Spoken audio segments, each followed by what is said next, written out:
اس اجنبی کی یہ بات سن کر نمازی سوچنے لگا، ابلیس شیطان کیسے مجھے مسجد تک چھوڑ سکتا ہے؟ اس کا کام تو لوگوں کو بہکانا ہے۔ تو اس شخص نے بڑی حیرت کے ساتھ ابلیس سے پوچھا، تجھے میری نماز رہ جانے پر خوش ہونا چاہیے تھا۔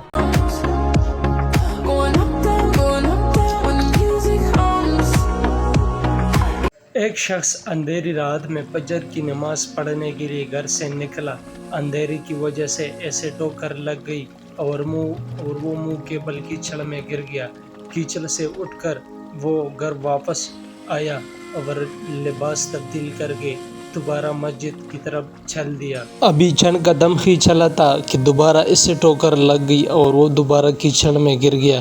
کیچڑ سے اٹھ کر وہ پھر دوبارہ اپنے گھر گیا، لباس بدلا اور مسجد جانے کے لیے دوبارہ گھر سے نکلا۔ جیسے ہی وہ اپنے گھر سے باہر نکلا تو اس کے دروازے پر سے ایک شخص ملا جو اپنے ہاتھ میں روشن چراغ تھامے ہوئے تھا۔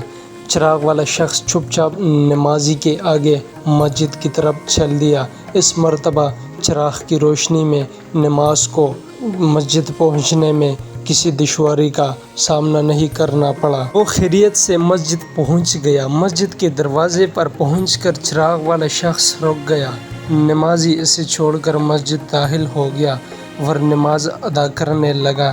نماز سے فارغ ہو کر وہ مسجد کے باہر آیا تو وہ چراغ والا شخص اس کا انتظار کر رہا تھا تاکہ اس نمازی کو چراغ کی روشنی میں گھر چھوڑ آئے۔ جب نمازی گھر پہنچ گیا تو نمازی نے اجنبی شخص سے پوچھا، آپ کون ہیں؟ اجنبی نے بولا، سچ بتاؤں تو میں ابلیس ہوں۔ نمازی کی تو حیرت کی انتہا نہ رہی۔ اس اجنبی کی یہ بات سن کر نمازی سوچنے لگا، ابلیس شیطان کیسے مجھے مسجد تک چھوڑ سکتا ہے؟